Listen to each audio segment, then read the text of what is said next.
It's a beautiful sunny day here in Seoul, and I'm Lee Ji-yoon. Coming up on today's edition of Business Daily. The Korean government says it will dole out an extra $9 billion in the fourth quarter and improve conditions for spending to prop up sagging growth. Deutsche Bank is in trouble. Not only does it face a huge fine from the U.S., but also the risk of collapsing. Fears are on the rise about the impact this may have on the global economy. These stories and more coming right up. Korea will pour more government and public sector funds into the economy by the end of the year to help prop up domestic demand and tackle looming uncertainties. Our Shin Se-min starts us off. The government is looking to dole out an extra 10 trillion won, or nearly $9 billion by the year's end, to help prop up Korea's lackluster economy and minimize the fallout from downside risks at home and abroad. The move is seen as a last-ditch effort, as continuous government action so far has been challenged by unfavorable economic factors. The government will draw up all possible policy measures to help boost economic vitality and improve the country's fundamentals.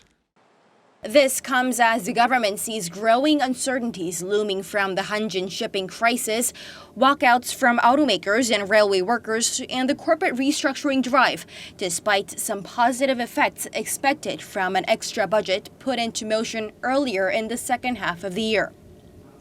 Looking at the numbers, the additional spending plan of $9 billion comes on top of existing supplementary funds waiting to be spent this year. The government still has $14.9 billion from its extra budget and stimulus measures to be implemented.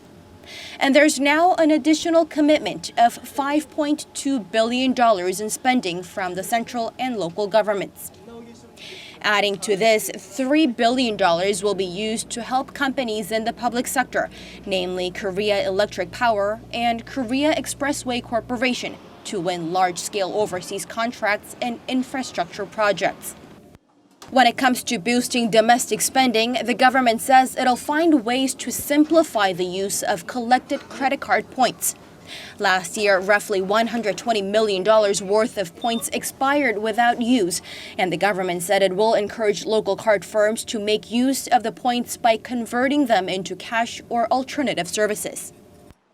But even with the extra push, prospects still look gloomy enough that experts project the country may not be able to reach its annual growth target of 2.8%. This is especially as some say these unprecedented measures come without enough time for sufficient implementation. Shin Se-min, Business Daily.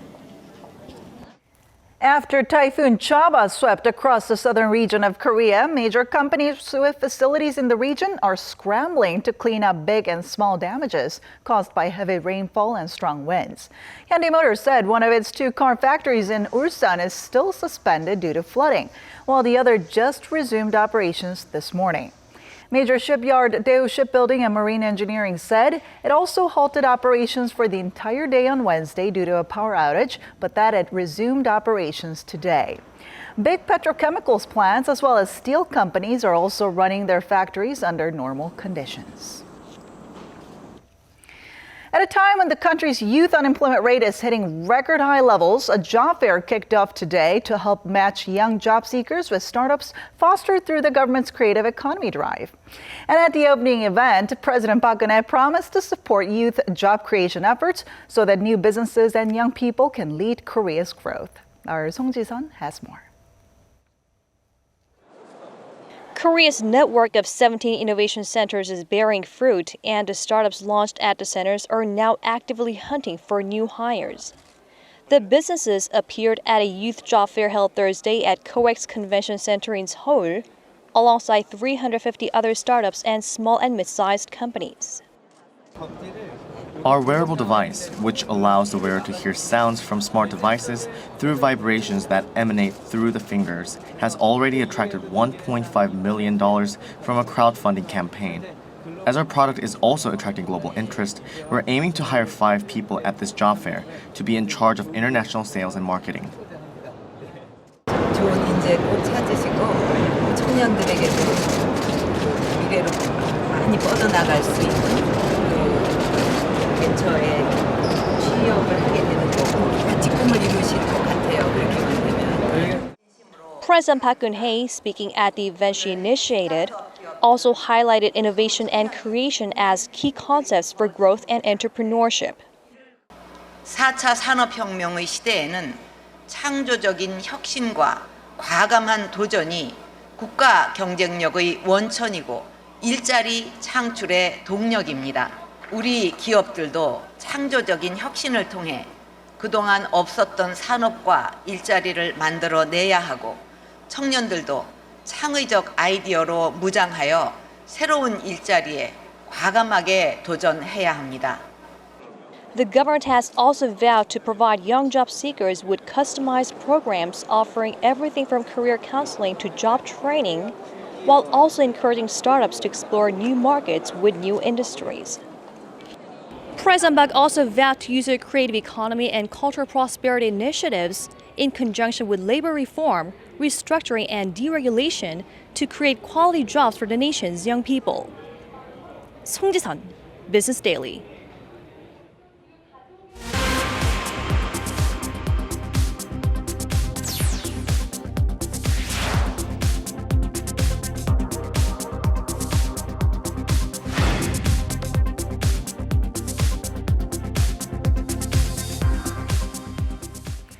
A new survey has shown that most exporters here in Korea believe conditions for a rebound in the fourth quarter are challenging. A poll of nearly 600 local firms put the Export Business Survey Index for the October through December period at 94.5. That's down from the third quarter and still shows that pessimists outnumber optimists. Some of the top-cited reasons include buyer demand for price cuts, a slowed economy among importing nations, a stronger Korean currency, and higher logistics costs. Korea's exports have dropped every single month since the start of last year, except for the month of August. And Korea's foreign reserves hit a new all-time high last month after increasing for 3 consecutive months. The Bank of Korea says the nation's foreign exchange reserves totaled over $377 billion as of the end of September, up $2 billion from August. The central bank said the increase can be attributed to a jump in profits from foreign currency asset management and interest income, and a jump in the value of non-US dollar currency assets. As of the end of August, Korea was the world's 7th largest holder of foreign reserves. China topped the list with over $3 trillion, followed by Japan and Switzerland. Samsung Electronics says it will carefully review a proposal put forward by U.S. hedge fund, which called on the company to restructure, including splitting itself into two. Activist hedge fund Elliott Management had urged the tech giant to improve transparency by creating a holding company and listing the operating company on NASDAQ. It also called for a special dividend of $27 billion. Samsung, according to Reuters, responded by saying it believes in a constructive and open dialogue with investors with a view to maximizing shareholder value. Shortly after markets opened here in Korea, Samsung shares touched a record high and closed up nearly 4.5% from the previous session.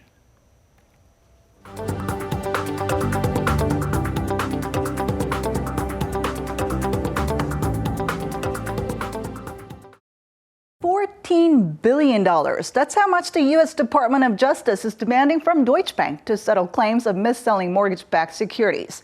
Now, the amount is so large that it's now raising questions about the future of the bank. And this is not the first time that Germany's largest lender has been in the spotlight. In fact, the IMF singled out Deutsche Bank as an institution posing a significant risk to global financial stability. Grim prospects for the bank are also raising the question, will it become the next Lehman Brothers, whose collapse led to the global financial crisis in 2008? So, with Deutsche Bank struggling to stay afloat, could a failure to do so spark a domino effect and disrupt the global banking system? Let's find out. Germany's biggest lender, Deutsche Bank, has been on a downward spiral for the past 2 years.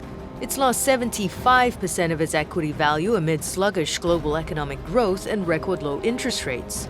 It's also struggled for years with plunging investment banking revenue as new regulations have pushed banks to hold larger financial buffers and reduce risky investments, eating into profitability. Making matters worse, the U.S. Department of Justice is seeking a $14 billion fine from the bank for allegedly misselling mortgage-backed securities leading up to the 2008 global financial crisis. Considering the company's market capitalization is only at around $19 billion, the proposed amount is large enough to raise liquidity fears, with some hedge funds even pulling their accounts and business from the lender. A potential collapse has investors on their toes as it could endanger the global financial system, especially at a time when the investment banking industry is going through a cyclical low with less trading and activity in mergers and acquisitions. Now, will Deutsche Bank be able to survive the storm, or will the global economy need to brace for yet another major crisis? And for more on this, Professor Kim Se-won from Ewha Women's University joins us in the studio today. Good to see you. Pleasure to be here. So before we dig into what's going on with Deutsche Bank, can you first give us a quick overview of the bank, which is Germany's largest lender? Well, we know German economy by their great motor companies like Mercedes and Volkswagen, but their financial market is represented by Deutsche Bank. And its asset size is about 1.8 trillion euros, and that is 7 to 8 times larger than that of the Kookmin Bank in Korea. Wow. So if you, for example, visit any city in Germany, you can see the signs of the Deutsche Bank and everywhere. Now, what factors then have led to such a large, influential bank to be coined as, by the IMF, as we heard in the report just now, the riskiest bank in the world? Well, the superficial reasons of the Deutsche Bank's problems are related with financial regulators' punishment in their illegal trading in 2008 and 2015, respectively. But there are more fundamental reasons behind it. The first is there is globally a declining banking industry. Thanks to quantitative easing and negative interest rate, their margin part became so negative and thin. And the second reason is there has been serious bureaucratic problems in Deutsche Bank's system. They didn't make a right decision at the right time for the last 10 years after financial crisis. Now, although there have been several reports that Deutsche Bank has closed a $5.4 billion settlement with the U.S. Justice Department over those mortgage bonds, but these claims have not been confirmed, obviously. And even if that's the case, without a bailout by the German government, how would this bank be able to survive and stay afloat? That's true. In the end, I think there should be something bailout programs from German governments. So in addition to U.S. government's punishment of $14 billion US dollars, if we take a look at the Deutsche Bank's asset portfolio, it is very risky. They are too much involved in financial derivatives transactions like swaps and options. They have the size of the 42 trillion, such a huge number, size of the derivatives contracts. And only 50% or 20 trillion euros can be cashed out from that transactions. So that's going to be another risk of the Deutsche Bank. Now, I think some have been actually comparing the risks involved to that of Lehman Brothers, which actually filed for bankruptcy back in 2008. Why so? Why the comparison? Well, actually, the Deutsche Bank's problem is totally different from that of the Lehman Brothers in 2008. Basically, Lehman Brothers is an investment bank, so it is a financial company for rich people and rich corporations. But Deutsche Bank is a commercial bank. Almost every German citizen has their account at Deutsche Banks. So when it goes to bankruptcy, there is a responsibility for German government to save Deutsche Bank through bailout system. Now, within Germany, people have actually raised the possibility of this $14 billion claim to Deutsche Bank by the U.S. Justice Department as a retaliation scheme, considering that the European Commission had been cracking down on various corporate tax avoidance by multinational companies like Apple and McDonald's. So what are your thoughts on this? Well, technically speaking, U.S. Justice Department taxation on Deutsche Bank is totally separated from Google and Apple's taxation problem from European unions. But from German government officials, there is a big concern about it because U.S. government is trying to impose more tax on European-based investment banks. Another example is UBS from Switzerland. So U.S. government gave a big punishment on illegal trading of the European-based big banks like Deutsche Bank and UBS. So all in all, how would all this affect the Korean economy, in your opinion? Well, fortunately, we do not have much direct relation with the German financial market. But if Deutsche Bank goes to bankruptcy in the end, there could be a big wave of the international credit crunch. So if that happens, we will see higher interest rate and the dries out of the cash in the international financial market. So it's going to be like a domino effect. Exactly. Almost. All right, what can Korean banks learn then from this ongoing Deutsche Bank crisis, you think? Well, I'd like to point two things. First is Korean commercial banks are trying very hard to expand their business in foreign countries. However, after 2008's global financial crisis, there has been much intensified regulations on commercial banks. So Korean commercial banks should be ready for it. The second is global commercial banks' business model is broken these days under low interest rate era. So each Korean commercial bank should be developing their own specialty in making money and profit. All right, so we'll definitely keep an eye on what lies ahead in front of this bank. Thank you so much for coming in today. My pleasure.